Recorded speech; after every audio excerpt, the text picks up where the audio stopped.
Apex Online Racing is sponsored by Elgato, who created this lovely stream deck. For more information about the stream deck, the link is in the description below.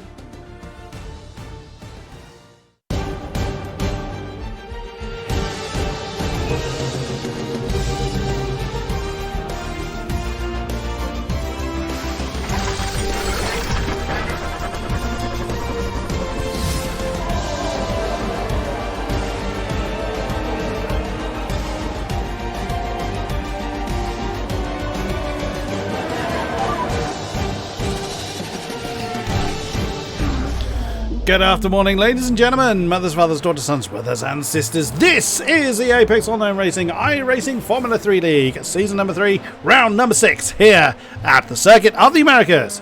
My name is King-Kodiak and I'll be your commentator throughout this evening's race. Qualifying is underway. I'll try that again. Qualifying is underway. We have got 31 drivers with us this very eve, attempting to tackle this incredible circuit.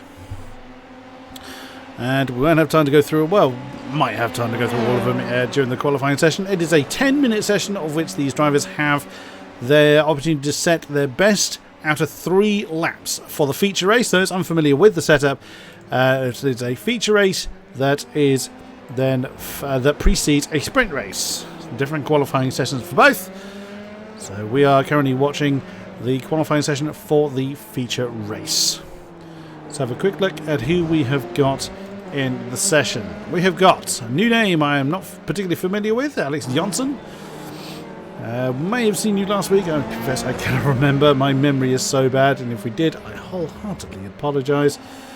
Let's have a quick look. I can't see your name in the scoreboard, so I'm assuming you're a new name, so welcome to you, Alex Johnson of NHR Esports. Alex Bennett, those that saw the GTE race on Monday at Daytona will have seen Mr. Bennett do a heroic effort in the Pro-Am category there. Here he is in car number 22, the privateer entrant, James Pinsker, number 86. Is I think started his hot lap. Tom Depke in the camel-coloured car number 7. Nicholas Rasmussen for NHR Esports, car number 71. Alexander Waldo in car number 4 for AOR Purple. Alex Schmidt for Team Tepper in car number 26. As a name I'm familiar with in AOR terms, but not in iRacing. Hello to you, Kian White. Apologies for the fact the overlay appears see-through. It's because he's a new entrant to the league. And our graphics god, Mr. Domino, has not had a chance to update it. That's all that means. Ben Scott, car number 91. The privateer entrant. Ross Woodford, the Team Tepper number 78, currently second in the championship, albeit 95 points behind the all-conquering Paul Ilbrink, but 2 points between himself and Phil Reed. So, between himself and Luke Barton, I beg your pardon. So he has some work to do. Erkan Lindström for SimSport News, car number 98. Connor Ryan, the Radical Online 43. Phil Reed, the AOR Orange 44. Carlos Alcario, number 29 for ART. Luke Barton, number 12 for SimSport News. Adam Levitt in 135, the privateer entrant. Kenny Martinson for AOR Yellow, car number 20. Francisco Gonzalez, he's in the pit lane, car number 17. Saradov, number 177 for AOR Purple. Denny Reyes, the Radicals Online, number 69. Evan Imre, 147 for AOR Yellow. Fabian Youngbluth, the car number 217. For SimSport News, Charlie Summers, car number 350. For AOR Orange. Paul Ilbrink, the all-conquering car number 10. Radicals Online. Daniel Morris for AOR Red. Why some of the cars appear white is because they were late joiners to the session. Car number 77. Car number 777. For a few people not on track, we have got a new name I'm not familiar with, Danny Patrick Hoekstra. I'm sure I'm not pronouncing that correctly. The privateer number 88. Miguel Martinez, number 93. Jorge Villegas, the Gibson Racing number 101. Dominic Gadamer, who was fastest in the preceding practice session in the Comrade Gaming number 37, Alexis Federer in the Team Baguette number 19, and Jose Martinez in the ART number 47. Phil Reed is our current pole man. I'm going to stick the camera on him. Apologies for the for having to have a quick AFK moment. I have a small situation I have to deal with. I shall be right back.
I am back. I apologise wholeheartedly for that, ladies and gentlemen. Unfortunately, one of my children is ill, so I had a small emergency to have to deal with. Right, I am back in the chair, with any luck, for the remainder of the session. Mr. Elbrink has a jaunt up to the pole spot with a 155.881. Decent effort there. Do I have an instant count? No, I can't see the incidents, so that'll be good fun to have to try and guess what is going on there. Okay, now that my good lady is dealing with the child situation, I should be able to see out the rest of the session here with you lovely, lovely people. So double check that everything is working. Yes, it is. Okay. So Paul Olbrink on the top spot, Phil Reed 2, Luke Barton 3, Nicholas Rasmussen for... Oh! Hello, Mr. Woodford! 155.365 by 5 thousandths of a second. Oh, beg your pardon, it was 155.370 was Paul Olbrink's qualifying lap. The 881 was his previous one. Oh, wow. Ross Woodford once again stamping his authority. He showed up big time last week in the... Well, he won last week's sprint race. Unfortunately, had incidents in the feature race, and then in the previous week he won the sprint race and was second in the feature race, second to Mr. Elbrink. So what can Paul do? Can he reclaim that top spot? He certainly can. What a time! A 155.073 by 0.3 of a second reclaims that top spot. There's Evan Imre. Oh wow, in 10th position. Excellent effort for Evan there. 156.296. There's James Pinsker. Does he improve? He does in time but not in position. 156.233. Charlie Summers in 13th. Not such a great run for him. And the AOR Orange 350. He and Danny Hoextra, the privateer entry number 88, are the only two cars on track at the moment. Again, apologies if I am getting Danny's surname wrong. Where is Charlie Summers, I wonder? He is... It's been a while since I've commentated cut. Oh, yes, he's coming up to turn 11, so he's still somewhere around the lap. Never mind, you ran out of time. So, the grid. Paul Ilbring once again on the top spot by nearly 0.3 of a second. Stunning gap there between himself and Woodford, and there a similar gap again back to Phil Reed. So a surprising gap, or surprising gaps up front. Then it is Barton, Rasmussen, Bennett, White, Ryan, Jonsson, Pinsker, Imre, Reyes, Summers, Depke, Alcario, Lindstrom, Waldo, Levitt, Schmidt, Youngbloth, Martinson, Dove, Scott, Gadamer. Wow, Dominic Gadamer not setting a time in qualifying. Very, very surprising considering he was quickest in the preceding practice session. Then in Morris, Federer, Martinez, Villegas, the other Martinez, Gonzalez, and Hoekstra. Well, well, well. Okay, now an opportunity for everybody to grid up, make any last-minute changes they're allowed to do, and then we will get this race underway. The feature race will be 21 laps in distance, or approximate distance. So we will see. It is a timed race. So when we get down to the field, we will get this underway. They have less than a minute to grid up. You'll see there's some gaps in the grid. This is those that haven't yet made their, or as yet to grid their cars. The blimps is going around in circles. Fair enough. A few cars yet to get on grid. It's a very, very different circuit to what we had last week at the Canadian Tire Motorsports Park, or Mosport Park as it's otherwise known. A very classic circuit, was Circuit of the Americas, very much at the other end of the scale. Very new, well, much newer circuit. Both of them having seen F1 action, or be a Mosport Park for not a long, long time. Okay, we're just waiting for our pole man. There he is, Mr. Ilbrink, to grid up. Here come the lights then for the feature race here at COTA.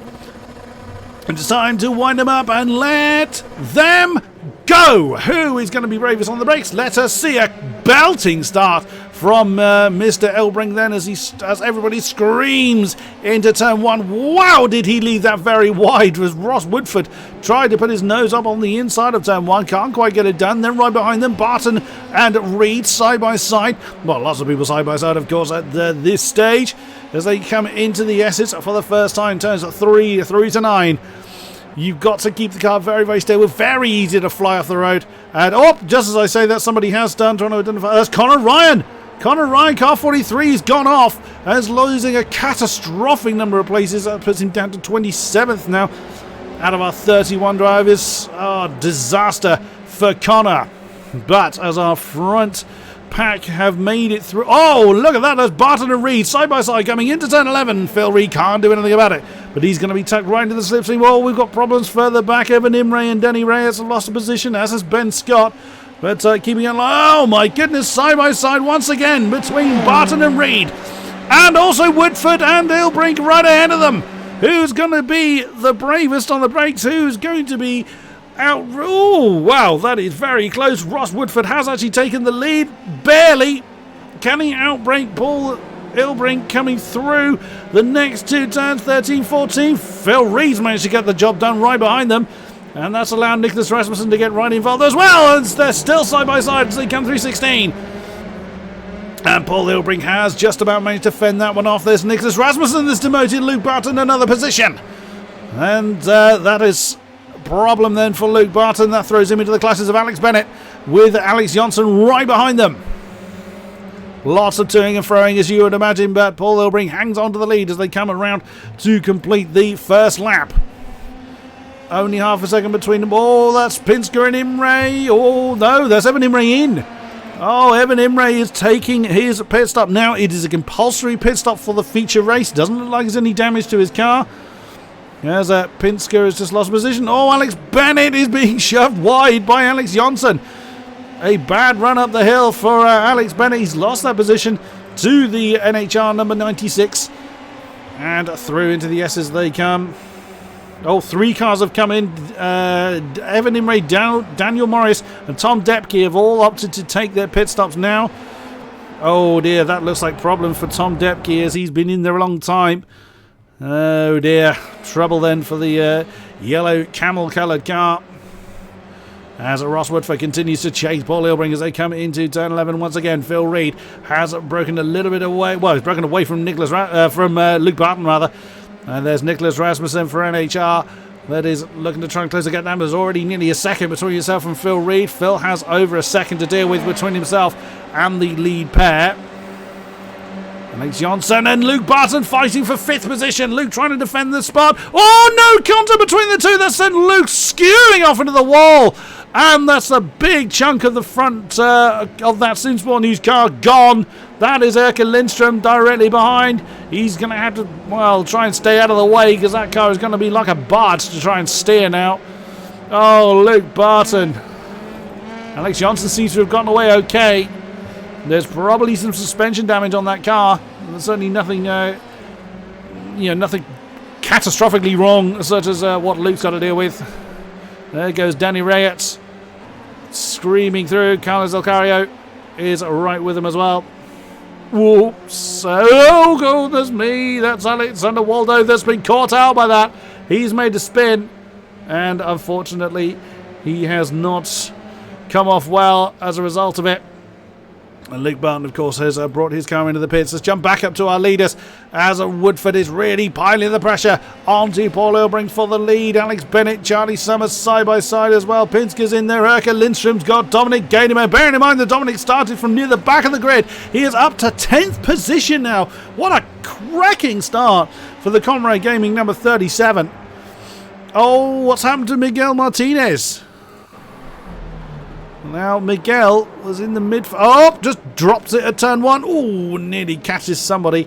And quite see who that was that nearly got caught up in that. Oh dear, oh dear. Oh, Adam Levitt's in trouble. No, that's the wrong way.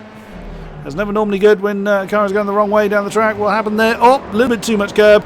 And these things are so easy to unsettle like that. Back up to the front once again. Phil Reed has gained on the 2 ahead.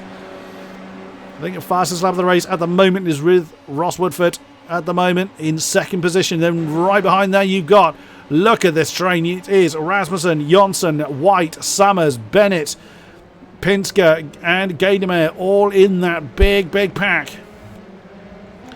Right behind them is Danny. Where's Danny Reyes gone? He was right with them before.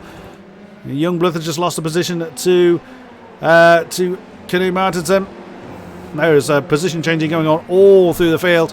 I'm doing my best to try and keep up with all of it, as it's just me in the box. A little bit tricky to do, but look at Phil Reed. He's really broken away from Rasmussen and is looking to really pile the pressure onto Ross Woodford as they come around the final turn. Let's get on board with Phil Reed. That is the gap between himself and the lead. Just 1.2 seconds. Phil Reed, new fastest lap of the race, with a 55.6 on the board. And what's happened to Alex Johnson? He's had trouble out of that last turn. What's happened to him? I bet you got a slowdown warning on this final turn. It looks okay from that angle, but the way he pulled over and slowed down would indicate that he may well have got a slowdown warning, which is pretty detrimental this early in the race, as Fabian Youngblood has brought his car in to the pits to serve his mandatory stop. Let's get on the... Can we get the blimp cam? That's showing the top 3. Is exactly what I was looking to show. Very close together. 1.4 seconds separates Phil Reed and Paul Ilbring now. Of course, that gap will constantly change as they progress through the race. And you got that big train we were talking about. Look at that lot. That is 3rd, right the way down to 12th. That's in the train behind them. The top 3 kind of remaining in their positions at the moment. I think Paul's now really starting to get into his rhythm. We will see. Long way to go in this feature race. We're only on lap 4 out of a potential 21. Oh, look how Ross was able to reel Paul in through these corners. Has Paul got a slipperier setup going on than the chasing car number 78? We will see through 17-18. The long run as the left tyre is getting an absolute pounding. Oh, Luke Barton is he's still in the pits. He's been in there for nearly 4 minutes now, so that's probably the last we'll see of him. But then I've made that prediction before, and we see them on track a little bit more. That's the view from Woodford. He's surely shaping up a move on Ilbrink as they come up the hill into turn 1. He can try and dive on the inside. No, the last second, Paul Ilbrink defends that particular spot. Firm but fair, but Woodford hadn't gone for it. But look at the gap that's given between Woodford and... Oh, Sarduff is gone for a spin. What happened to... Oh, little bit wide, coming through turn 16, and round she went. And that's Alex Smith in the pits as well. Another one that served his pit stop. But Woodford really in his stride now. Woodford was the quickest of the top 3. Ilbrink and Reed within the same 10th of a second. Actually, Phil was quicker by a hundredth of a second over Paul Ilbrink, but a full half second for 4/10 of a second in Ross Woodford's favour. And he's not likely... Well, is he going to be able to pull in and slipstream on Paul Ilbrink before they get to turn 12? Let's see. Ben Scott's in trouble. I will have a look at that when I can. And no, Woodford doesn't go for it. Let's see what happened to Ben Scott. That's another one going the wrong way. He caught a little bit too much apex. There he goes. That's another one that's been caught by that same apex.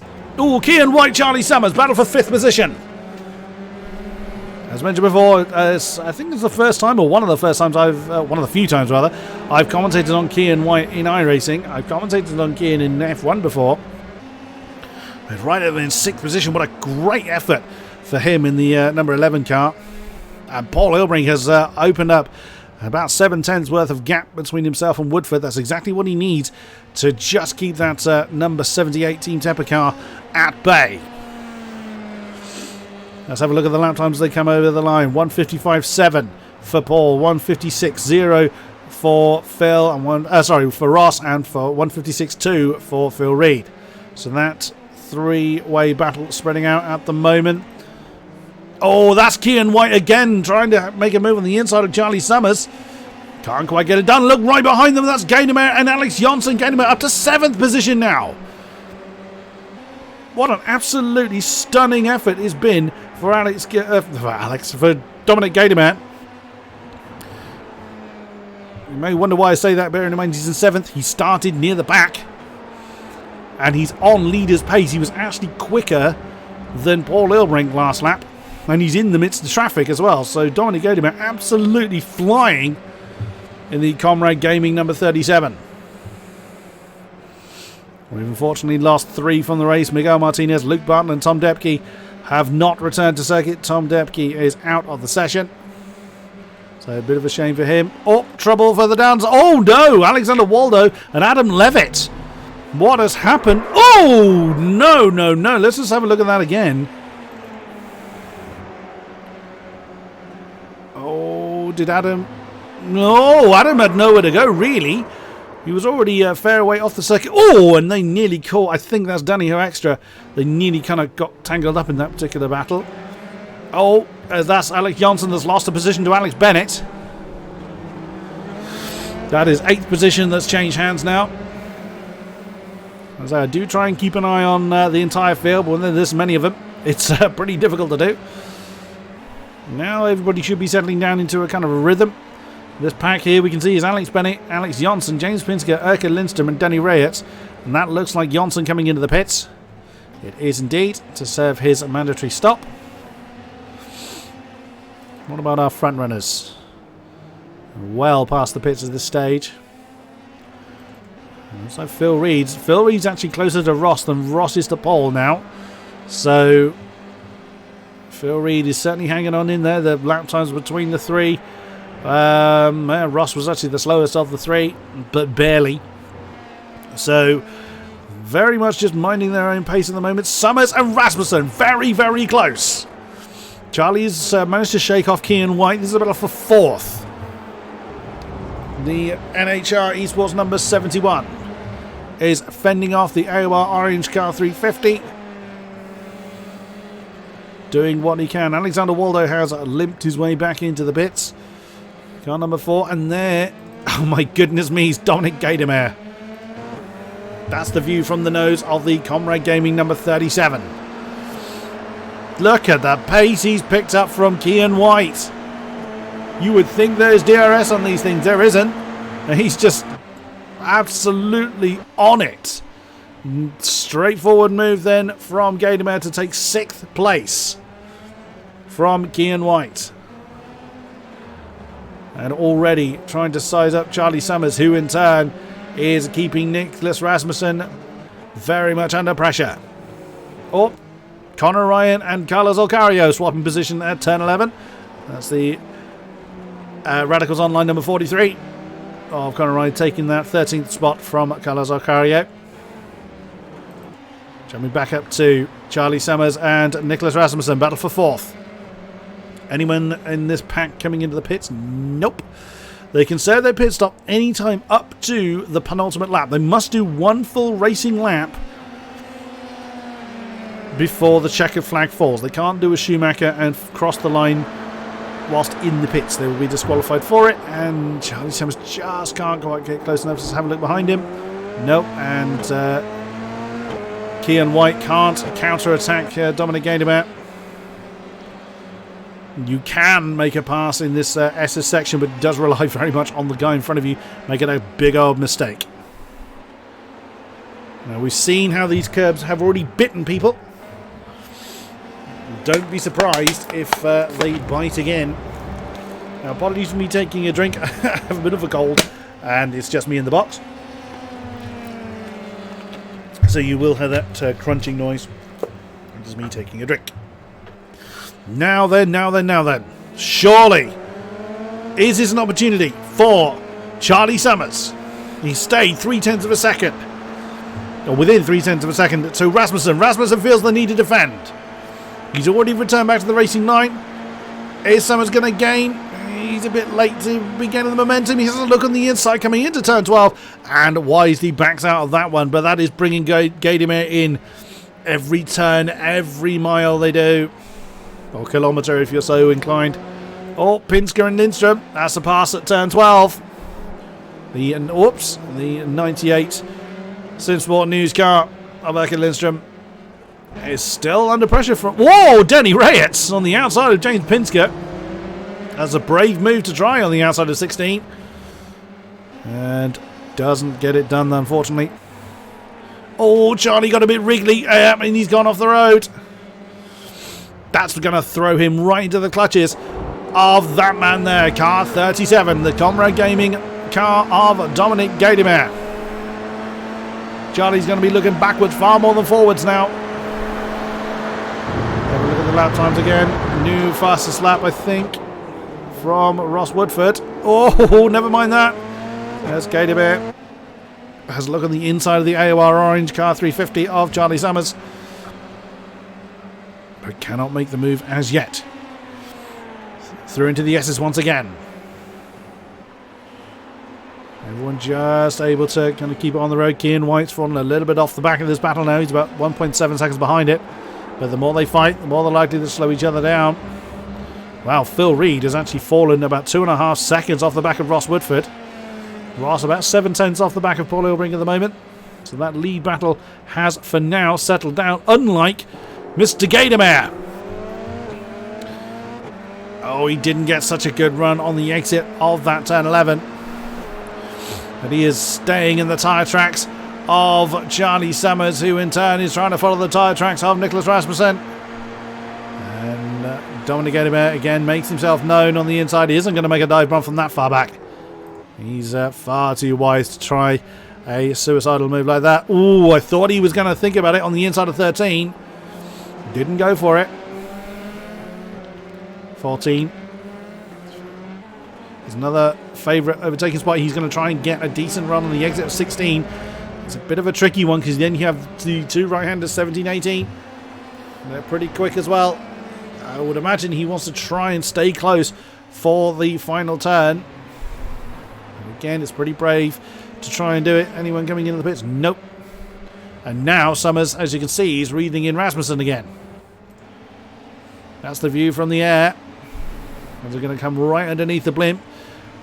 Charlie Summers again getting a decent tow off the back of Nicholas Rasmussen. Come on, camera turn. Is Charlie going to try and move on the inside of turn 1? He commits to it. And it looks like he's going to get it done. He pushes wide, but he doesn't manage to complete the move. Very brilliantly defended by Nicholas Rasmussen. Car number 71, he really kept his cool there. That he could have easily panicked and assumed it to be done, but he just positioned his car exactly when he needed to defend that position coming out of turn 1. Very, very nicely done from Nicholas Rasmussen, but that is nowhere near complete as they weave their way through the S's once again. I would imagine Gaydemer's got a great view of the battle ahead of him. Through 10, down to 11 once again is a big braking zone in here as Denny Hoekstra comes into the pits. Oh, goodness me. Gaydemer had to get out of that. He wanted Charlie Summers to be a little bit quicker through that section, but now surely something's going to happen. Onto the blimp once again. You can see Rasmussen defending that inside line. Here comes Summers in the slipstream of the car number 71. Surely that is going to be Summers up into that 4th position. Oh, but Rasmussen's got the inside line. Can he defend it? Charlie Summers wants to hang on to the inside line for the next 2 apexes.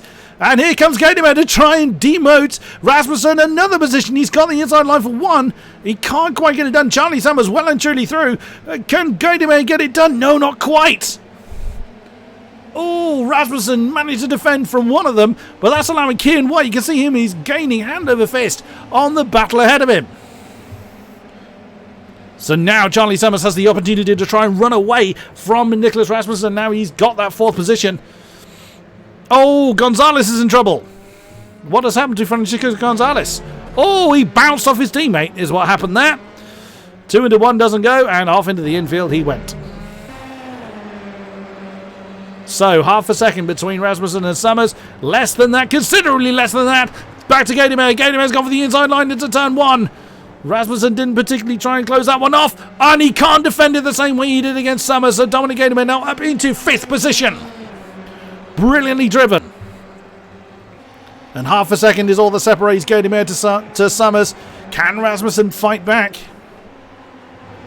A bit of a different line coming through that right-hander turn 8. Through 9. I beg your pardon, 6, 7, and now 8 and 9. They all look the same from that camera angle. Almost equidistant between from Gaydemer to Summers as it is Rasmussen to Gaydemer. Oh, the battle that is beginning to hoss up again. It's the battle for the lead.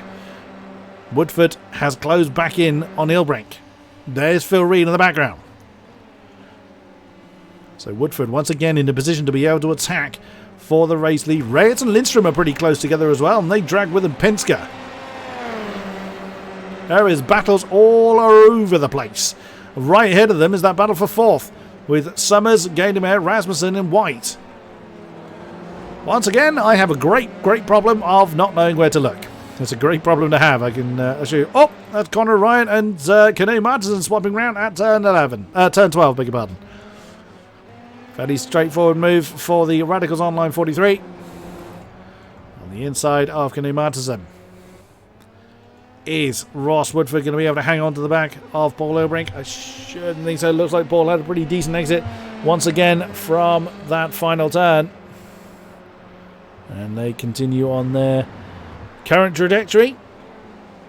Now 3.4 near enough between Phil Reed and Ross Woodford. So Phil seems to have lost a bit of his pace. And wow, Paul Ilbrink getting the fastest lap of the race last time around with a 55.3. Amazing effort there. Gaydemer is still challenging Summers. Now dropped Nicholas Rasmussen. Oh, trouble! Adam Levitt! What happened there? Oh, too many beans on the exit of turn 16. Very, very, very easy to do. Dominic Gaydemer. Let's see how he is getting on. About 6.5 tenths between himself and Charlie Summers. 12 seconds behind the leader. It's not all that far down the road, considering that they've been going now for 11 racing laps. Further than he went. Oh, what might have been if Dominic Gaydemer was able to get a decent qualifying. And again, he certainly has the pace for it. Was quickest in the preceding practice session, has been very much on leader's pace. Is he going to be able to make a move on Charlie Summers coming into 12? No. thinks better of making a lunge from that far back. Or Denny Reyes side by side with Erka Lindstrom in exactly the same spot. And the Radicals Online number 69 comes through into 9th. There is James Pinsker right with them as well. Nicely driven by both Erka and Denny. Oh, now then. Someone didn't get a good exit from turn 16. So we're into the double right-hander, 17-18. Oh, Denny Reyes, commentator cursed you. I am so sorry. Oh, we saw that issue already. Sarah Dove, I think she lost a position. I think she was letting Francisco go there. I saw she lost a spot. I wondered if she had a problem, but no, she... Oh! She was a bit slow there, though. Oh, that's Jorge Villegas. Oops! And she did indeed drop it, unfortunately. That was Jorge Villegas that just came through. Oh, Charlie Summers. What's happened to you? Nothing's happened to you. You're fighting off Dominic Gaydemer. As you pretty much have been all race long. Now, that would have started... Yep, that started at turn 1. So this is Gaydemer then getting that draft from the inside of turn 1. And Charlie trying to outbrake him. Getting that defensive line down the hill into 2. Oh, and Saradov is out. Saradov is out from 18th position. A great shame. There's another few cars are in the pits then. Lots of people in the pits at the moment. As we are about halfway through this race. Villegas, Gonzalez. They're all changing around position. Martinez. Have all been through the pits. Surely now Charlie Summers is going to have to defend very, very hard from Gaydemer. He opts to stick to the racing line. Surely that's Gaydemer through into 4th now. I think Charlie knew that one was going to be done, as he opted to stay on the racing line and not defend that inside one. Through into 4th for car number 37. Can he break the toe between himself and Charlie Summers is the big question. 7.6 seconds separates himself and Phil Reed in 3rd position. If Dominic Gaydemer gets on the podium from starting down in what was around about 27th, 28th position, he will be absolutely incredible. Oh, Alcario and Alexis Federer are having a bit of a scrap. That is for 14th position. Whoa, still having a scrap coming up to turn 16. And the car number 19 having to defend the inside line very, very hard from the 29 of Alcaraz Macario. And, oh, that is Kian White and Erkan Lindstrom in. Charlie Summers, I'm trying to get his name. There he is. Still following. Oh, Alex Bennett! No! No! The privateer number 22. Oh, he got unsettled on that crest. Coming up to turn 1. What a shame for Alex Bennett. That's dropped him miles off the back of Nicholas Rasmussen. And there's James Pinsker to keep him company. Oh, what a shame. What a huge shame for Alex Bennett. But on the race continues. Ross is still staring at the back of Paul Ilbrink, keeping himself very much in contention to challenge for the lead. Adam Levitt is in the pits. Not able to challenge at the moment. Charlie Summers still keeping Dominic Gaydemer company for 4th position. There, right behind them, is Nicholas Rasmussen. No immediate change going on there, as Ross Woodford staying very much in contention, which is considerably more difficult than you would think. It's difficult staying on the back of Paul Ilbrink at the best of times, but weaving your way through the very, very numerous turns that Kosa has in the dirty air of a very quick car is lots of components for a very, very tough day. Especially when the car you're following is Paul Ilbrink. Whoa, Ross Woodford with a 55.0. Slipstream enabled, I'm sure, but even still, that's the fastest lap of the race. Ah, Gaydemer and Summers both come in at the same time. That's going to be interesting to see who comes out on top on that one. Looked like Gaydemer was stopping in the wrong place there, but it's not as straightforward as you think. The pit box is in iRacing. Alex Bennett is in as well. So some of the top guys then coming in. About 2/3 of the field have been through the pits now. Let's keep up with Ross Woodford as he continues to chase the leader. Down towards turn 11 once again. Paul getting a great run through the twisty bits. And a lovely drive from the exit of turn 11. That should be enough to keep Ross behind. As Carlos Alcario comes into the pits as well. And indeed, Ross Woodford stays where he is. But if we jump on board with Charlie Summers, they came in tandem and they came out exactly the same. So no one gained or lost in the pit. If anything, Charlie Summers gained half a second. His pit lane loss was half a second shorter. Oh, Fabian Youngblood has had trouble up at turn 1. What's he done? He's dropped it right at the apex and spun it round very nicely. As Ben Scott brings his car into the pits as well. I'm trying to keep an eye on where Ross Woodford, or how Ross Woodford is doing against Paul Ilbrink, and also how Charlie Summers is doing against Dominic Gadimer as they are streaming on down towards 12. As Gadimer feeling the need to defend that inside line, I think quite rightly. It did look like Charlie was going to make a move there, and Woodford is in. The 78 Team Tepper car has come into the pits without Paul Ilbrink and without Phil Reed as well. What does Rasmussen do? Nope, he's going to carry on. Pinsker, he's coming in. Rayett, nope. Ryan, no. Martinson, yes. Well then, now Ilbrink has no company there. He's not defending against anybody. I don't think he's been having to make any particular defensive manoeuvres, but it's knowing the fact that there's someone, that person isn't there. It does take that little bit of pressure off of you. Oh, that's Martinson. Beg your pardon, that wasn't the name I was aiming for. It was Charlie Summers who I was aiming for. Ooh, wow. The AOR Orange number 350 getting very, very close to the Comrade Gaming 37 there, but not close enough to hit him. I thought he was going to. But lives to survive another day. Oh, wow. Post pit stop. Look at this. That is Alex Bennett in 12 chasing Erka Lindstrom. Very, very hot pursuit. Pinsker is about 1.5 behind. We look backwards. There is James Pinsker. And that is Erka Lindstrom. So Alex Bennett's got a lot of company there.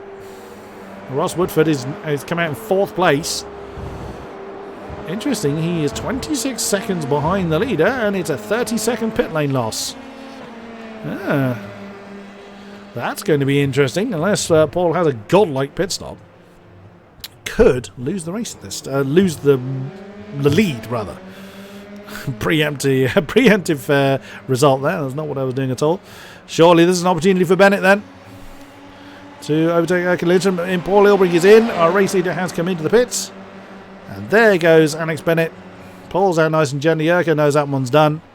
And that is going to be 11th position for 22. Yep. Oh, Erka Lindstrom. Feeling a bit racy coming in to 13. Side by side. Oh, there may have been a bit of a tap between the two. But through into 11th position goes Bennett. Rasmussen's chosen to continue. Ilbrink is just coming out. Phil Reed is in. Where's Woodford? There he is. Well, Paul didn't lose the lead, but that again has resumed that fight between the two. As everybody else has, the only person that hasn't been through the pits yet is Nicholas Rasmussen. So Woodford then half a second behind race leader Woodford. Woodford is behind Woodford. Let's try that sentence again. Woodford is behind Ilbrink.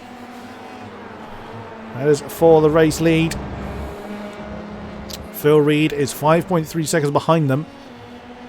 Gadimer and Summers still fighting for what is overall 4th position. As mentioned, as Nicholas Rasmussen yet to come into the pits. He'll drop down to around about 9th or 10th or so when he does. This is absolutely flown by. Oh, Woodford's getting close. Slipstream. Paul's gone for that defensive line. Forces Ross to the outside line. Can Woodford get it done? He commits to the line, but he can't hold it. Brilliantly driven by both of them. But that is a very big statement of intent for Woodford on Paul Ilbrink. Well, well, well. It's not often we see Paul having to make a... Oops, that is someone that's having trouble. That, I think, is Ben Scott. Oh. Oh, no, I think he's okay. I think he was just getting out of the way. That's Nicholas Rasmussen in. He's not wanting to be anywhere near the leaders as they come storming through. That's what it looks like for the drivers. Assuming they're not running VR, of course. 0.3 of a second is all Paul Ilbrink has to himself right now. And Woodford does not go for that inside line coming into turn 1. Interesting.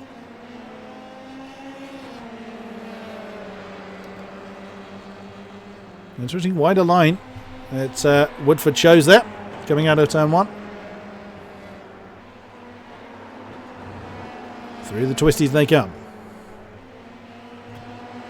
So Gaidemeyer and Summers now up to 4th and 5th respectively. Gaidemeyer has given himself about 0.7 of a second, give or take. Rasmussen came out 6th. My screen reckons he didn't stop. That'll be an interesting one to review. But that is not for me to do. I think Ross Woodford had a pretty bad run coming out of turn 11 because he's lost a big chunk of time there on Paul Ilbrink. Oh, that's Alcario in trouble. Alcario and Youngblood, I think, have come together. Oh, that's Alcario dropping it into turn 1. I think Youngblood may have I think he was just nearby. I don't think he had a spin of his own. Oh, Rasmussen is weaving. That's fairly unusual straight after a pit stop, but finds himself in 6th. I wonder if he'll have to come in again because it looks like he just came straight through the pits. Keep an eye on that. As Kean White is right behind Rasmussen for 6th position. Ross Woodford continues to keep Paul Ilbrink in his sights, but has got now 0.7 between them. Paul has been known to leave it to the last minute and absolutely floor it and run off into the distance. The lap times. 1:55.0 for Ilbrink, 1:55.4 for Ross. Ross still with the fastest lap by a mighty, 16 thousandths of a second. Dominic Gaidemeyer has got himself nearly a second's gap between himself and Charlie Summers now. So Dominic just needs to keep it on the black stuff. Unfortunately, I don't know what the incident count is. Now, Rasmussen didn't come in again, so perhaps my screen is wrong on that, and he has served his pit stop correctly. He would have to come in next time around if he hasn't, because he has to do 1 racing lap before the flag falls. Be interesting to see how that one pans out for Nicholas Rasmussen. I'm going to keep an eye on our lead battle at the moment. I think it was a little bit of a slide there from Ross that may well have just interrupted his rhythm there. Oh, actually, there's a battle for 17th going on. Alexis Federer, Fabian Youngblood and Carles Alcario. And right behind them is Daniel Morris. So there's a great 3-way scrap forming there. I'll try and keep an eye on the timings for. Danny Reyes is on the back of James Pinsker for 11th. Oh!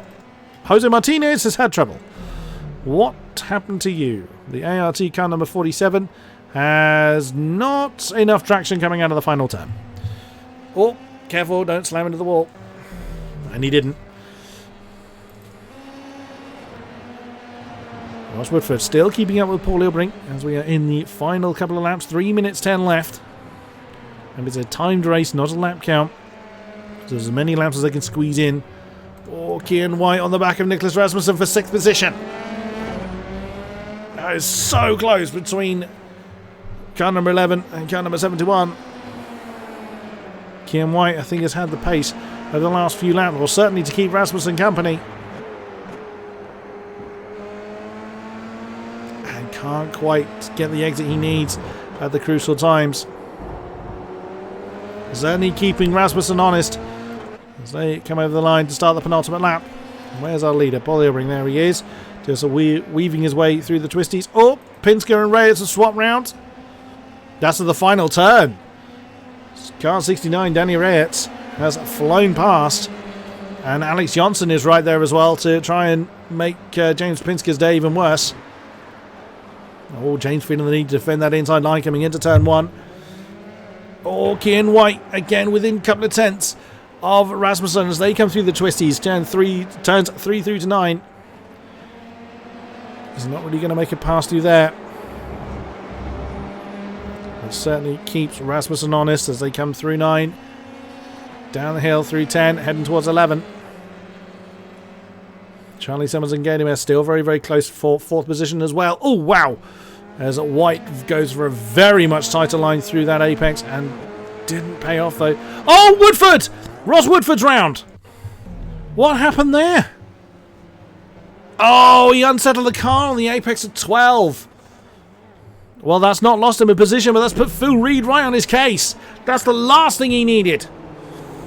Phil Reed easily has the pace to really press her on. Phil Reed did his personal best of 1:55.1 last time around, which actually was the same pace as Woodford. Now that's really livened up the battle for the middle.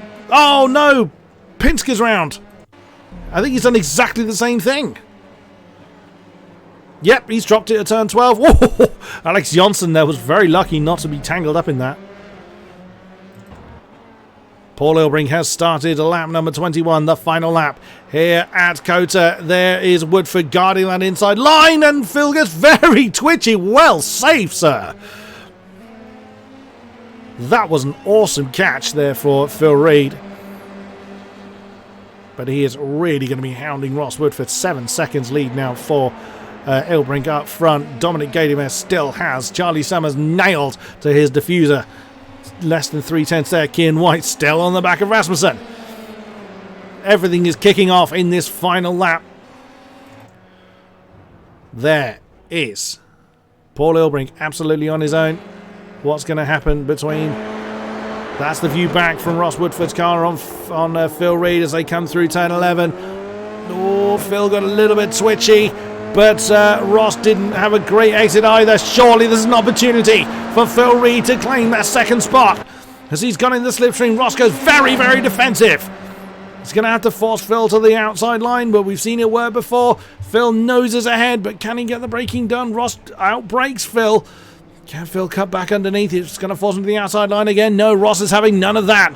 As they ferret their way through 13 and 14, Phil is trying every single line he can, draw side by side once again with Ross Woodford, and just can't get it done. Oh no! Phil misjudged that one, and round he went, and Ross is out! That was the last penalty point, last incident point for Woodford. Woodford is gone! Oh no! Ross Woodford, from challenging for the lead, to being disqualified on the final lap due to Phil Reed just misjudging it. Oh no! That is not how anybody wants their race to end, but your winner here in COTA for the feature race is Paul Ilbrink. Phil Reed comes home second. Dominic Gadimer, due to that incident, is going to take the last podium spot from starting nearly last to climbing home with a podium finish. Kian White, great maiden effort for him, comes home in 5th position, I think, because Charlie Summers is coming home in 4th. Yes, because Charlie was chasing Dominic for quite some time. There's Nicholas Rasmussen in 6th as well. We have the obligatory killing of each other and cars bouncing and hitting one another. Alex Bennett has come home in 7th. Erika Lindstrom in 8th place. Denny Reyes in 9th. Great effort there. Alex Johnson is going to round out the last of the top 10. Kenny Martinson, you finished. Who's still going? Carlos Alcario, Alexis Federer. They were in a battle. As my numbers are jumping all over the place. I'll have to wait until they've actually come over the line to figure out where they've actually finished. Who's still going? There's one of our new guys, Denny Hoextra, is still driving on. Who's still going? Francisco Gonzalez is still driving. And Jose Martinez, the last car on track. Whew, started with 31, 23, I think, or 24 possibly saw the checkered flag. What a shocker for... Oh my goodness me. What a unusual way for the race to finish. So, the results then as they stand before any steward intervention is Elbrink, Reed, Gadamer, Summers, White, Rasmussen, Bennett, Lindstrom, Reyes, Jonsson, Ryan, Pinsker, Martinson, Imre, Schmidt, Federer, Alcaria, Youngbloth, Morris, Waldo, Villegas, Hoekstra, Gonzalez, Martinez, Ross Woodford because of that last minute disqualification down there in 25th, Levitt, Scott, Dove, Martinez, Barton and Depke. Whew, goodness me. What a crazy, crazy finish. We're going to take a break now, ladies and gentlemen, for so I can catch my breath, but also so we can get the sprint race set up for this particular round. So we will be back to you as quickly as we can. It does take a little while to do, but we will come back to you as quickly as we possibly can for the sprint race. Do stick with us.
Welcome back, ladies and gentlemen, to the sprint race here at Circuit of the Americas. The practice session is done, and now it is a 5-minute qualifying session that our drivers have to face in order to decide the grid for the sprint race. Oops, that's in the way, that's no good. Right then, let's get the show on the road. Who should we pick up? We've got 29 drivers returning to us. Won't be able to identify who isn't here. Ross is here. It's a shame his good run in the feature race coming to an end the way it did, but that is unfortunately racing. If you are disqualified through an instant limit, it is it's non-refundable. You can't come back. That is the nature of the beast. Where is Mr. Elbrink? Has he returned? Has he? Oh, yep, there he is. Literally right behind Ross on track. So again, for those unfamiliar, it is a single qualifying lap, but it's a single qualifying session. So all cars are on track at the same time, but they can't see one another. So if we go on the nose of Paul Elbrink, we should technically be seeing quite a few people there. For instance, Ross Woodford. Yeah, if we look back from here, you should see Paul Elbrink back there, amongst others, but they're out on the track at the same time, but they can't interfere with one another, they can't slipstream, can't block, anything like that. But it's just one single lap. They don't get best of 3 as they have for the feature race. It is all or nothing based upon this lap alone. So when our feature race winner, Mr. Elbrink, crosses the line, we'll ride a hot lap with him. He is taking his time. He's got 3 minutes 10 to get his lap underway. Plenty of time. But a few people ahead of him will have started their hot laps before then, I imagine. But without trying to flick through everybody, it's impossible to say. Where is he going? I wonder if Paul. It's almost like Paul's either drunk or he's not. Maybe he's eating something whilst he's doing this. While he's doing his out lap. Well, hope you put your food down, Paul, because we're riding on board with you now, my man. Through the final turn, and floors it. Uses as much of the rumble strip on the right-hand side as he dares, and stays pinned on the gas. Over the line, and up the hill. There's a few different ways of taking turn 1. He goes for the very wide entrance, as opposed to the tighter line through that first turn. Down the hill, runs over the apex of turn 2. Sweeps through 3 without really thinking about it, and then just keeps it nice and patient, nice and settled through the twisties. Turns at 3 to 9. So easy to throw the car off into the dust. We saw it a few times in the feature race. I dare say we'll see it again in the sprint race. Nicely done from our championship leader. Over the apex of 10, down the hill, heading towards 11. Really right to the rumble strip on the way down to that very heavy braking zone. Now is hard on the gas all the way down that long back straight. We saw it utilised to the max. Well, we still always see it utilised to the max, no matter what it is that's racing here or the racing format we're using. And then it is pick your braking spot, and then all the way down the gearbox. Paul stays in second for that last bit. Oh, bit of a twitch, but well caught before any real harm is caused.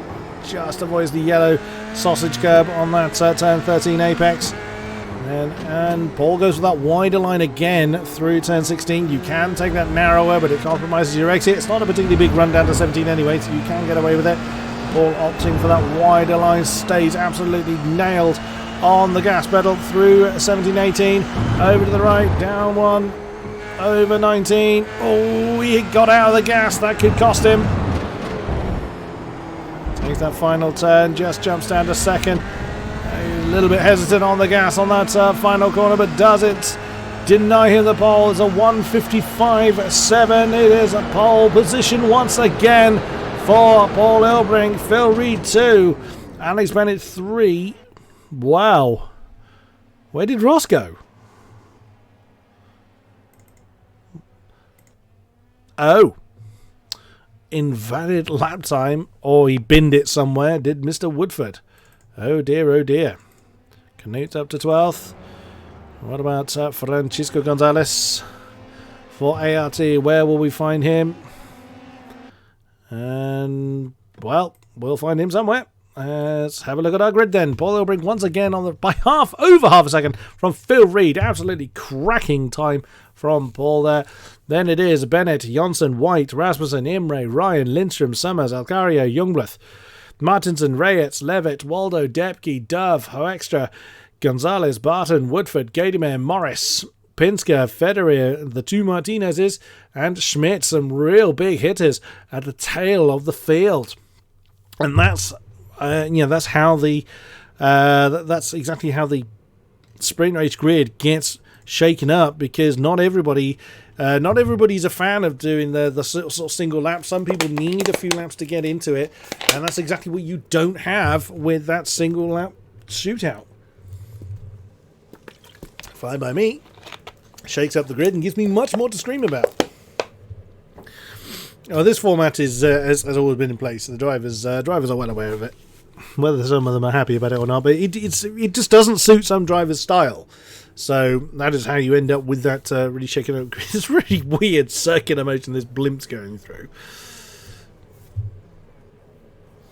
So as we wait for everybody to grid up once again, it's a 13-lap race for the sprint ramps. It's just over 50% of the feature race distance.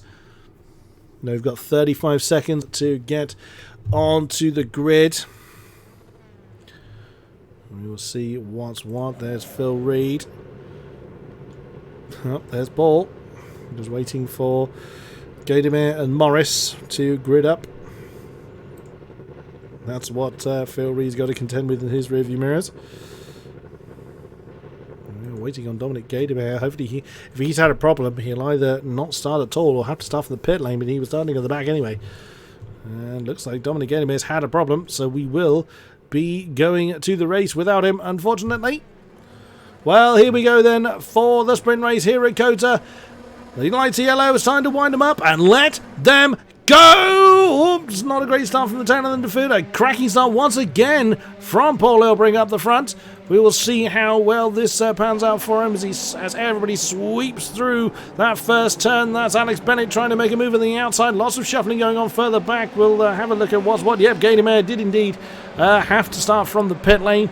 He's determined to make his day as difficult as possible. Here they come through the twisties for the first time in anger. It looks like with these, some position changing, but it doesn't look like anybody's fallen off the road in any great capacity.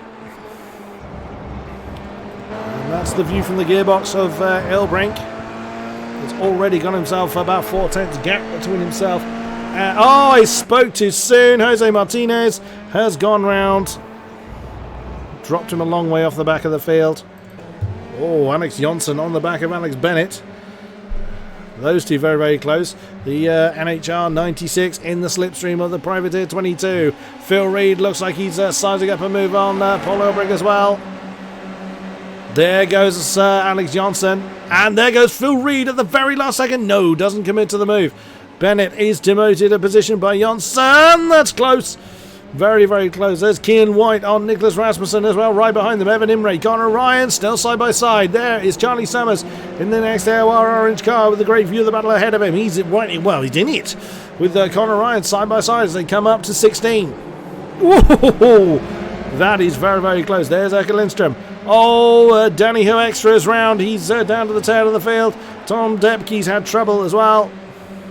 Still side by side is Ryan and Summers. That's brave. That's determined, and Ryan's flown off the road. Well, that'll earn him, I would imagine, a slowdown at very, very least. There's certainly a few incident points, of which I can't see what they are, as previously mentioned. And look at that. That's Lindstrom and Charlie Summers side by side as they come over the line. That is a battle for 9th position. As you'd imagine, battles up and down the field. We got Sarah Dove in the pits. Tom Depke has gone round. He's in trouble. He's binned it at the last turn. Sarah Dove is coming through the pits, so her day has gotten no better. Back up to Phil Reed, 0.3 of a second off the back of Paul Elbrink. He has beaten Paul before, so Phil is most certainly capable of it. Trouble, Evan Imre. Trying to get his name. There he is.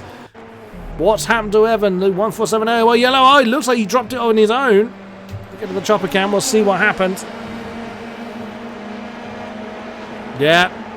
Oh, there it is. You saw he caught that yellow curb and bounces off the wall. And that is going to cause him some trouble. Yep, he's pretty much just getting out of the way. I would imagine that's the end of his day. Oh, that is the view from the gearbox of Ilbrink, and he's not going to be able to stop that one. The Phil Reed Express flying through and getting the move done before he gets to the apex even. But look right behind them. That is Bennett and Rasmussen having a fight into turn 12 as well. Whoa, that is very, very close. And Kean White is in there as well. White's got a great view of the battle ahead of him. Look at that. Rasmussen now trying to cut back underneath Alex Bennett. Oh dear, Ross Woodford is spun. Oh no, he's come into contact with that. I'm not sure who that was actually. Let's have a look at it might have been Adam Levitt actually. So that. Oh, and that's where it happened. That's the 1-3. That is indeed Adam Levitt that he's gotten tangled with. Oh, Ross Woodford. This will be one to forget for him. But wow, Phil Reed. He's got himself nearly a second from Paul Ilbrink. Well, that's not often you get to say that. Paul's actually made a mistake somewhere. He's lost 1.5 seconds on Phil Reed. Last time around, oh, there in the background, Alex Bennett on Nicholas Rasmussen once again coming up to turn 1. Kean White there to pick up the pieces if it goes wrong.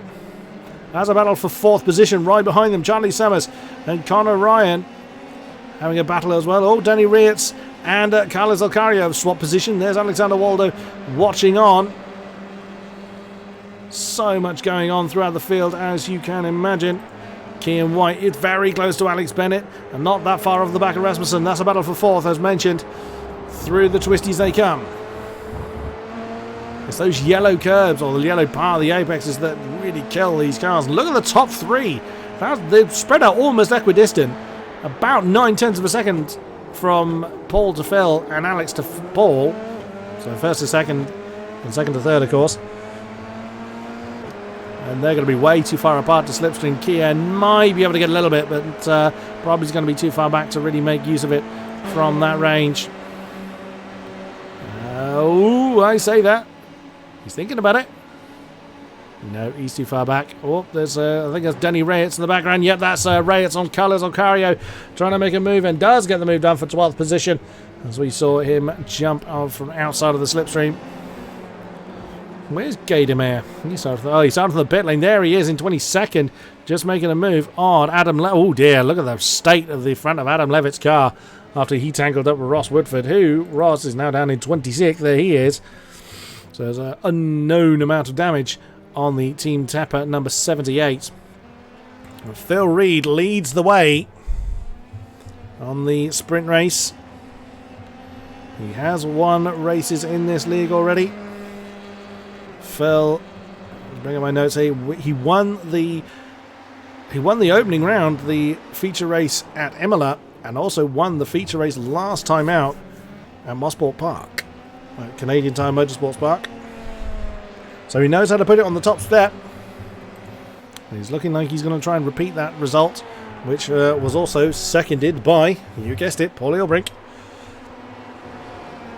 So we'll see how that transpires, but Paul is a no easy competitor to deal with, whether you're chasing or being chased by. Look at the field behind Rasmussen. Look at that. That is Bennett, White, and Summers in that particular battle. Charlie Summers has been holding. Oh, speaking of, I'm trying to get Charlie Summers' name. My commentator cursed Charlie Summers. Oh, he drops it on the exit of turn 9.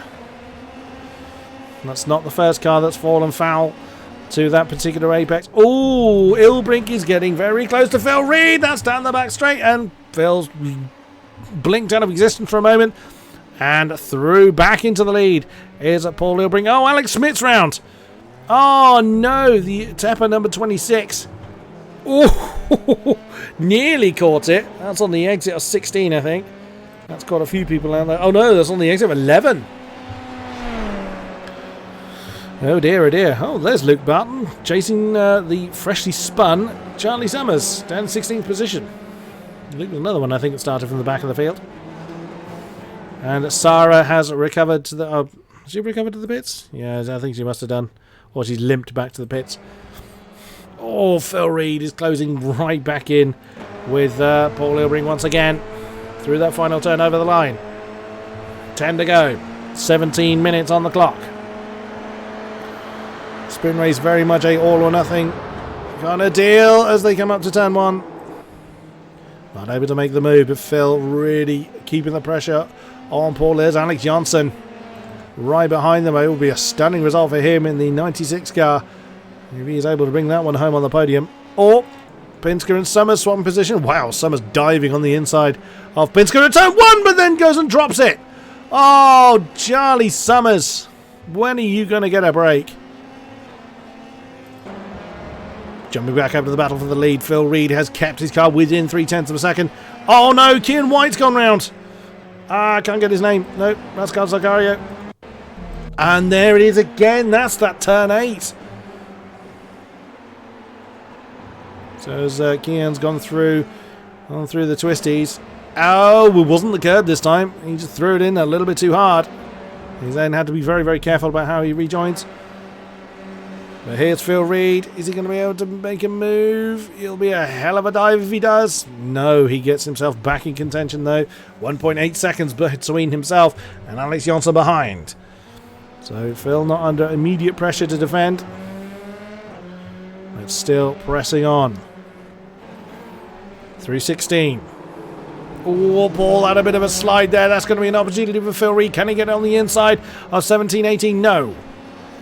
Not quite, but again, it's keeping him in contention, keeping the pressure on the championship leader.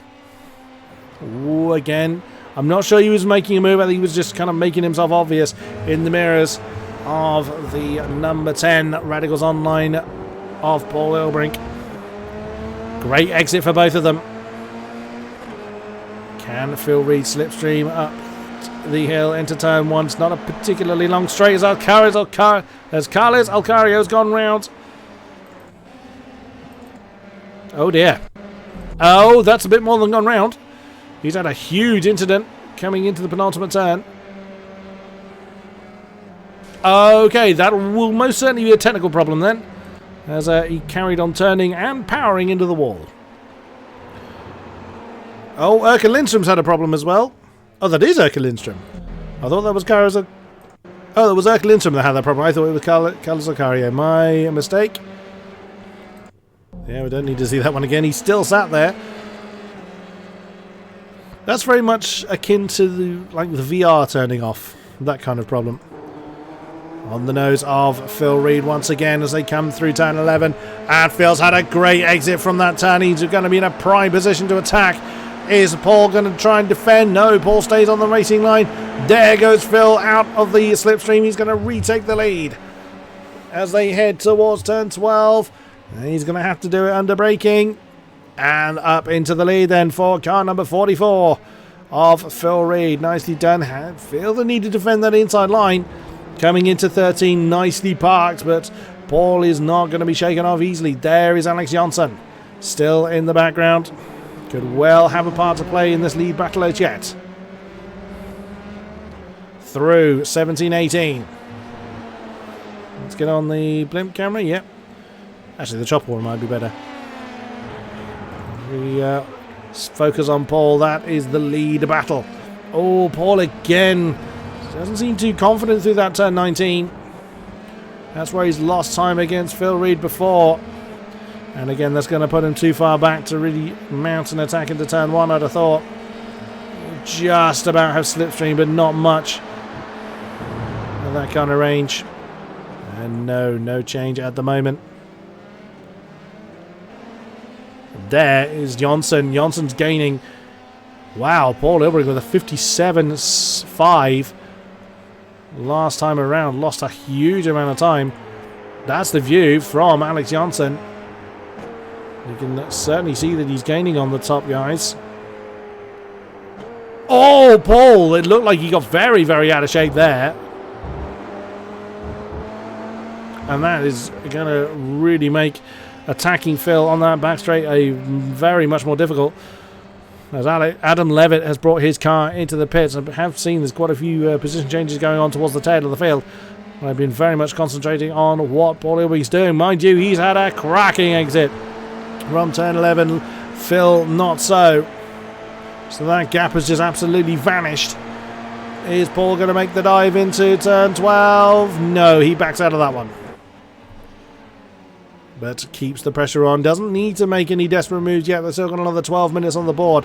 So still time for Paul to make the move. He doesn't have to do anything silly and risk sending them all off into the dust. Oh, that's Reyes and Youngblood side by side, along with Kian White. Oh dear, lots of tyre smoke going on. And there goes Knut Martinsen.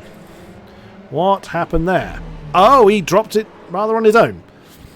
Well done, Knut. Back up to the lead. I know I try and have a look throughout the field, but the lead battle has pretty much been going lights to flag. And it's half a second near enough for Phil Reed over Paul Ilbrick at the moment. Top three all within 2/10 of one another in the last lap. Oh, Paul caught that top apex quite hard. It's dangerous to do. But still presses on. Into the twisties once again. Oh, Martinez! No, it's Gonzalez, beg your pardon.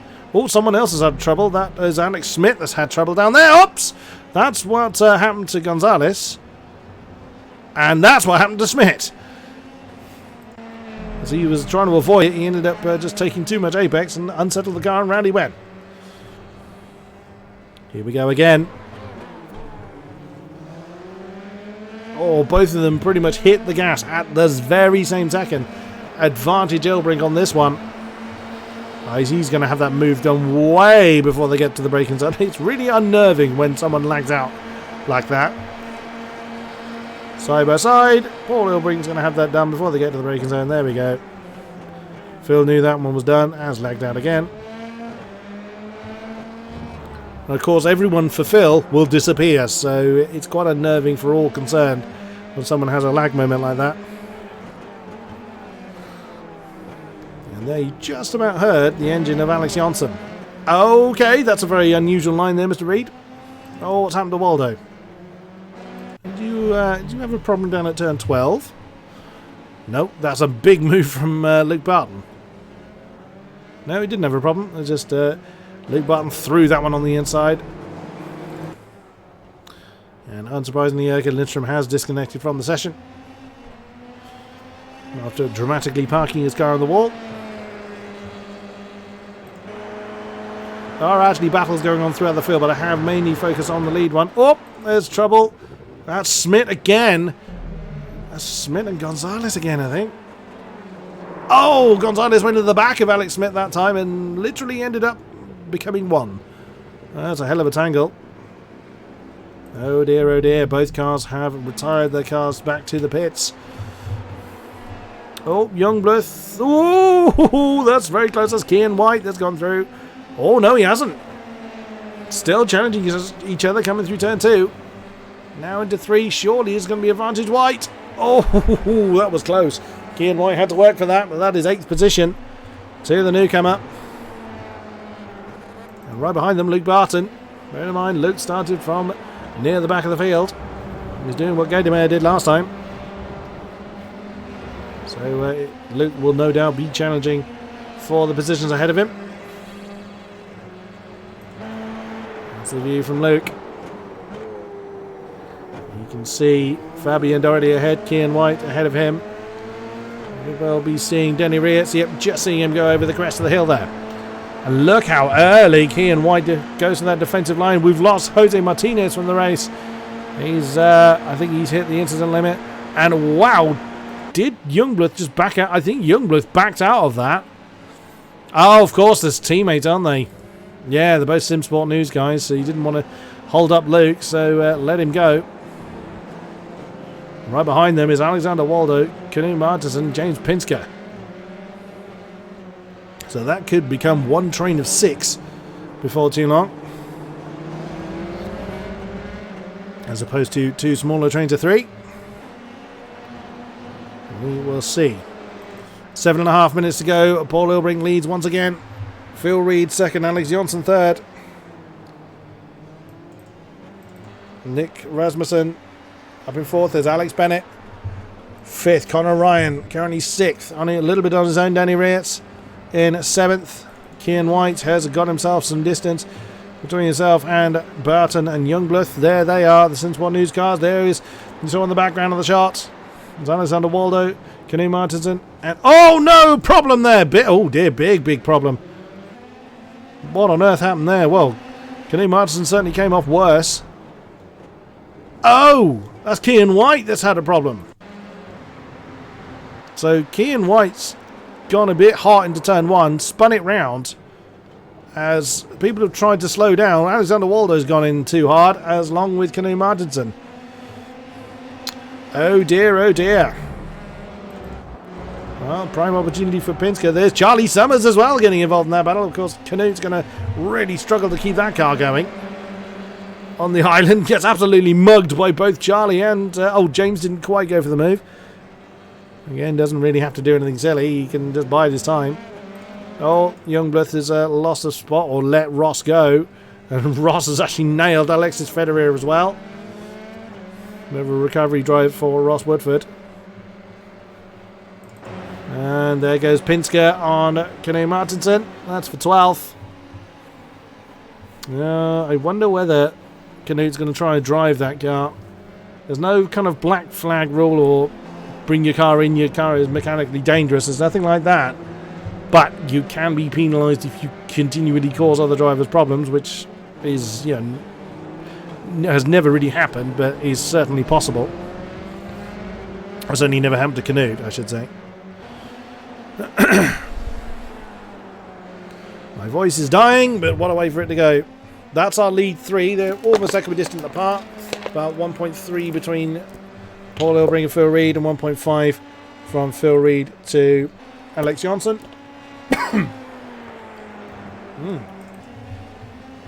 Carlos Alcario is having a fight with, that is, there's Canute Martinson. He's going to be mugged even more. So yeah, Canute's going to basically limp that one home. That's Dominic Gaydimer going through on the pair of them. And no particular fight there from Canute Martinson. There's nothing he can do.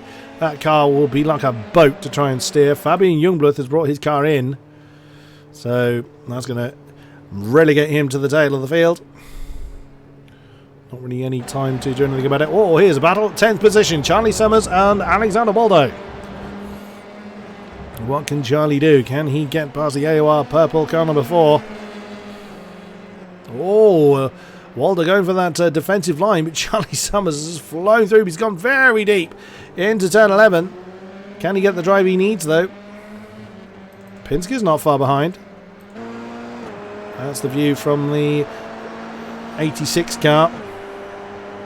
Oh, we've lost two cars at the same time. Carlos Alcario and Canute Martinson have hit the incident limit. I cannot remember the last time we lost Canute Martinson. He's known for having a clean sheet. Both of them have gone. I would imagine they've come together. Let's have a look at Canute, if the replay will go that far back. I can't find him. No, it's not wanting to let me do it. Never mind, we have lost them. A great shame. What's going on with... What on earth happened there? So that's Luke Barton going slowly. Oh wow, Kian Wyatt is using White, using a alternate line through turn 17-18. Luke Barton seemed to be going very, very slow on the outside of those two turns. I'm still in replay. Why am I there? There we go. But I would imagine Luke's got some fight left in him all. Waldo and Pinsker swapping round. That's James Pinsker up into 11th. And there is Gaydimer looking to demote Waldo another position. And that's actually Charlie Summers. Not far down the road either. So he is going to get some company very, very soon. 20 cars remain from the 29 starters. We have lost Carlos Alcario, Canute Martinson, Ross Woodford, Jose Martinez, Francisco Gonzalez, Alex Smith, Erka Lindstrom, Sarah Dove and Evan Imre from this race. for one reason or another. Luke Barton is getting very close to Cian Wyatt. Bit of a lock up there from the 21 car. Can Luke Barton get the drive he needs? About 4/10 back. It'll be a hell of a dive if he does it. He hasn't got a lot of time left. We're on the penultimate lap already. Right behind them though, there's a lot of buzzing cars, but no one. Alexander Waldo's just been overtaken by Gaydemare on that same straight. And that one I think was a little bit inevitable. Whoops, as going to make us a bit of a twitch. Coming into turn 12, Barton still being fended off by Cian Wyatt. Where is Paul? He's just crossed the line, so he has started lap number 13, our final lap here at the sprint race of Kota. What an incredible pair of races we have had this evening. There is Luke Barton trying to chase down Cian Wyatt for 8th position. Gaydemare is trying to chase down Pinsker as well. And that's about a second between the two. So it will be a godlike drive from Gaydemare if he can overhaul James Pinsker. Unless James falls off the road, of course. We will see. There is Paul Ilbrink making his way through turn 10. Down to turn 11. Everyone else is fairly spread out at this stage. So it would rely on a mistake from someone to shuffle up this order to any great degree. Onto the back straight for the final time. There in the background, I think that wasn't Alex Johnson. I believe that was a Denny Hoekstra. It was indeed. The 88 car of Danny Hoekstra. Newcomer to the league. As he lost a minute in the pits. So that's why he finds himself a lap down, but still running. Through 13 and 14, that up the road is Fabian Jungbluth. The 217 car. Through 16. And then the double right-hander 17 and 18. Oh, goodness me. Whilst looking at that, look at this. That's Gaydemare on Pinsker. I said it'd be heroic if he could do it. And he has only gone and done it. Oh, no. Can he slow it down? He's gone very, very wide, is Dominic Gaydemare. Can he fend off James Pinsker? Just about. Wow, that was a great effort from car 37. But your winner is a double win for Paul Ilbrink. Phil Reed chases him home in second position. Alex Jonsson, well played, sir. The NHR number 96 comes home in third. Rasmussen, again, a decent haul of points there for NHR. The number 71 comes home in fourth. Alex Bennett, 5. Connor Ryan in sixth position, chased home by fellow Radicals Online car of Danny Reyes. Again, a decent haul of points for them. Cian Wyatt comes home in 8th. Luke Barton, 9. And Charlie Summers rounds out the top 10. Where did...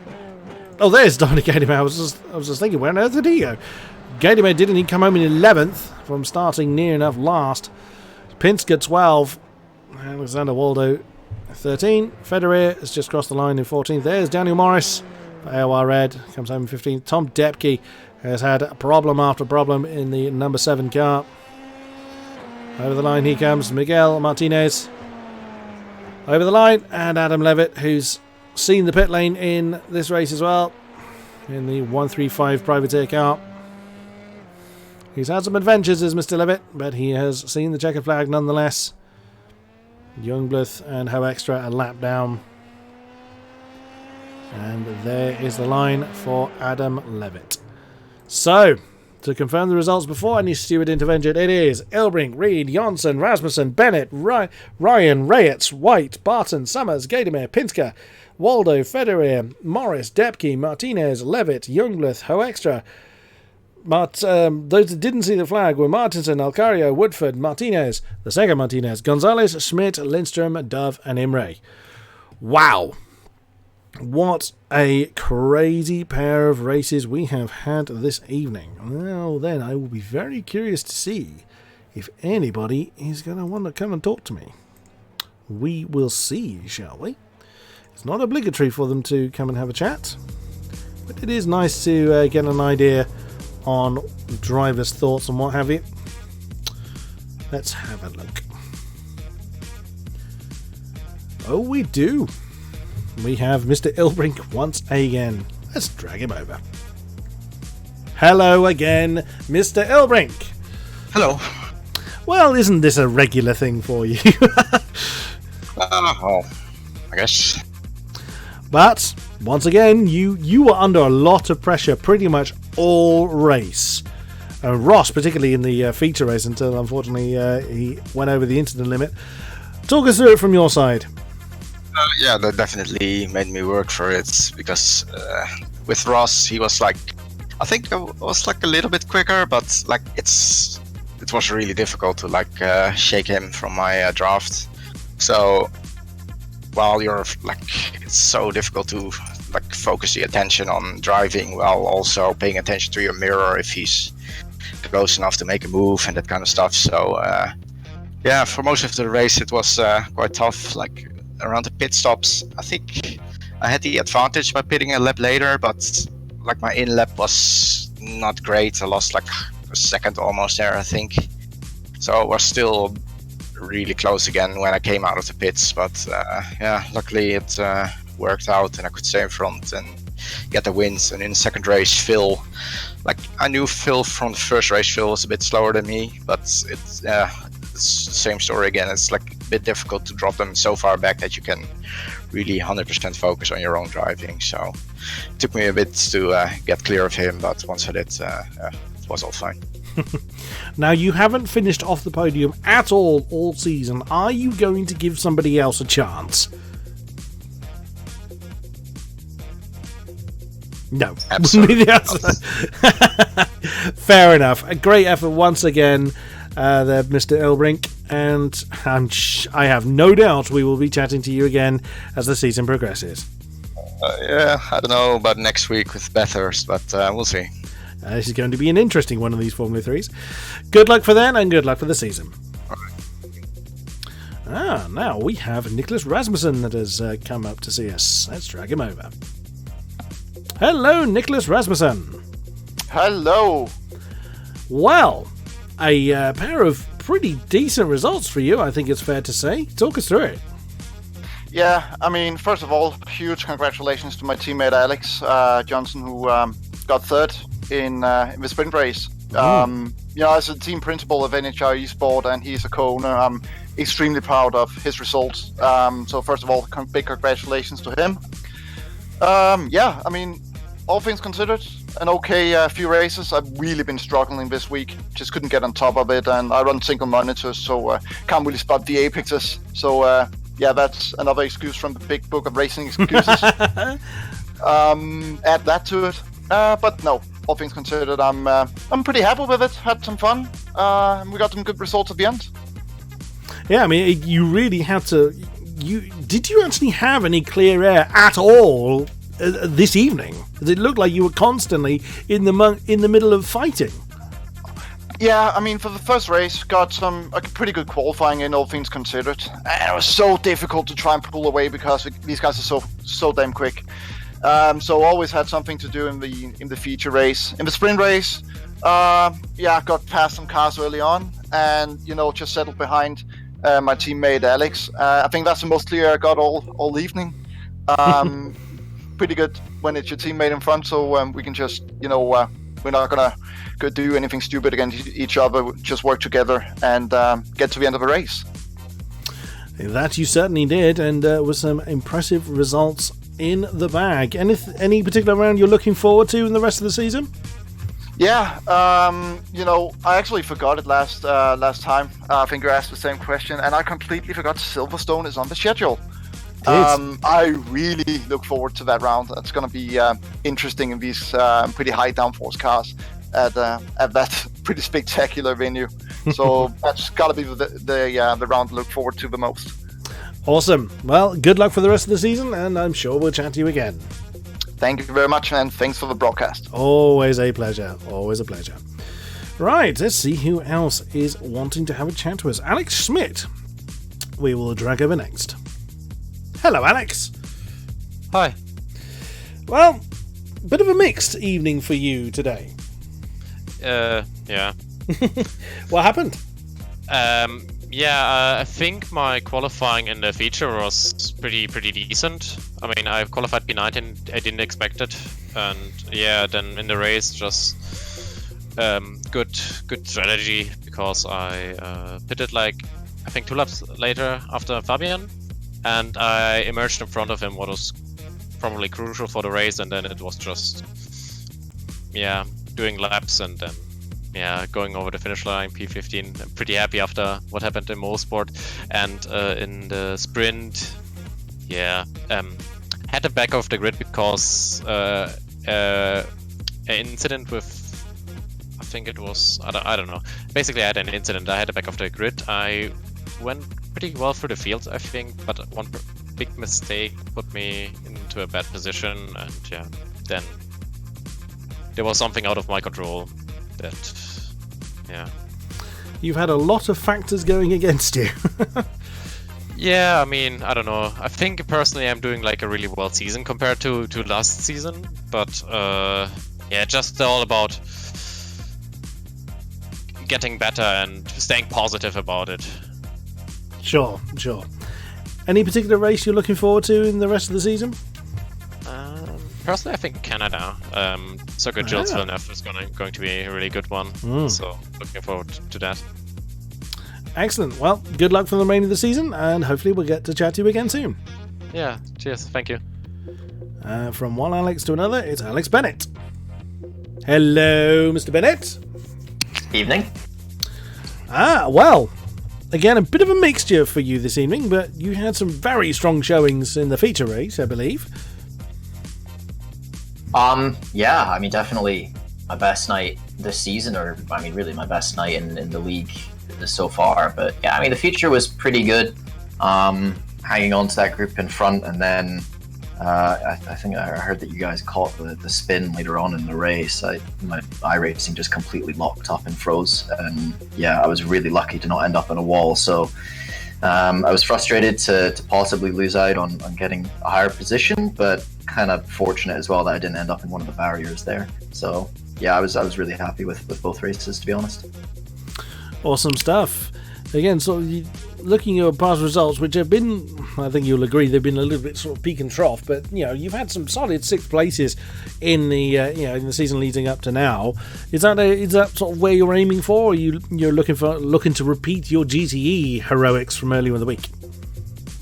I think I might be a bit optimistic, but yeah, I don't know. The season's been a bit frustrating. Like, my pace this season's much better than it was before, but obviously the way the crashes have happened, it seems every night I'll have one good race and then one crash, and the way that the drop weeks work, that's kind of less than ideal. You really want all your crashes to be on the same night, but yeah, it's good to finally just get through 2 races in one night that have, without an incident. And yeah, I mean, I don't know, I felt like I was going into this race, I wasn't that confident at this track, but it seems like the problems I was having, basically everyone was having. So yeah, it wasn't as bad as I thought.